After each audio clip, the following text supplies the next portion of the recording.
Hello and welcome. Let's take a look at our top story. Climate change has led to a drastic change in weather patterns. It has led to droughts, storms, floods and other natural disasters. For instance, if we go back to the summer of 2022, Europe witnessed one of its hottest summers in years as people struggled to adapt to this rising temperature. Or if we look at the situation prevailing in the Horn of Africa, millions of people are struggling to survive in the region as they face one of the worst droughts in decades. The droughts have led to poor agricultural produce that has put millions of people, including children, on the brink of malnutrition, as well as forced them to migrate from their home in search of better livelihood. So in reality, the clock is ticking. The time is slipping by. Despite the fact that global leaders have set ambitious climate goals to combat the climate crisis, the United Nations recently concluded its Biodiversity Summit in Canada's Montreal, where delegates from scores of nations pledged to protect 30% of the Earth by the year 2030, along with 23 other targets to protect biodiversity.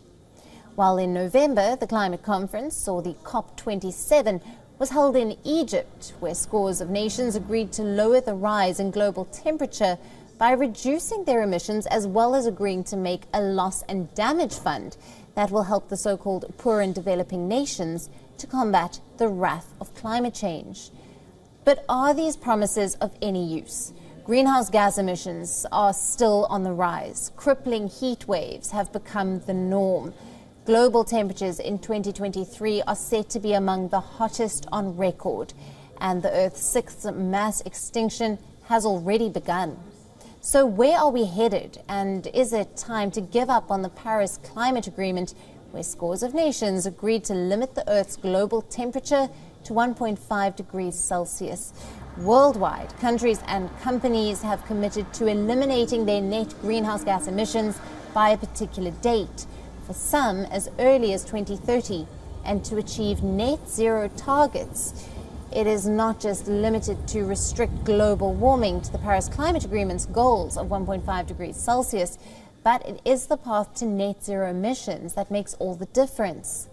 Now, according to a 2021 report by the International Energy Agency, to achieve the target of net zero emissions by the year 2050, roughly 8 billion tons of fossil fuel-based emissions needs to be reduced, from 34 gigatons of carbon dioxide to 26 gigatons of carbon dioxide by the year 2030, to give the world a chance to limit the rise in temperature to the 1.5 degrees Celsius.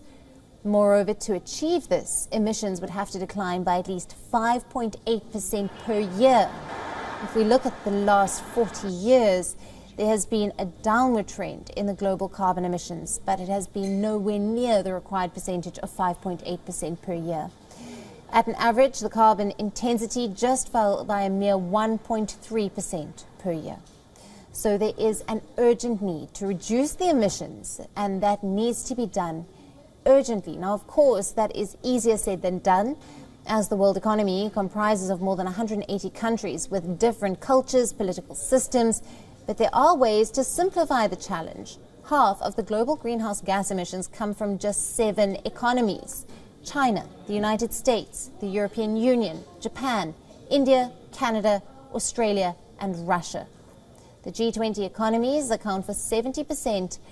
Concerted and coordinated effort in the large economies would make a material difference in emissions trajectories, and perhaps more importantly, generate the technologies and the management approaches that will be needed to reach the net zero goal.